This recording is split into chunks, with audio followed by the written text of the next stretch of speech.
Ladies and gentlemen, welcome to the world premiere Word on the Streets.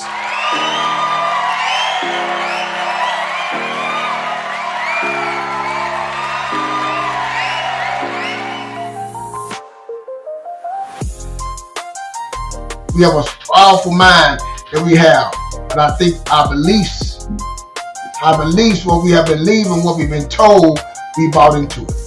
We bought into some system or some reason or somebody told us that you can't do this, you can't do this. We bought in the environment that we're around. We bought in some things that we took in. During the middle school era, I went to an academy. It was mixed. It was probably 25% black, white, Asian kids. Again, I was exposed to different things. Then after that, went to South Oak Cliff, right? So I went back from different areas and different dynamics, but it was the culture that was enriched in me to allow me to think bigger.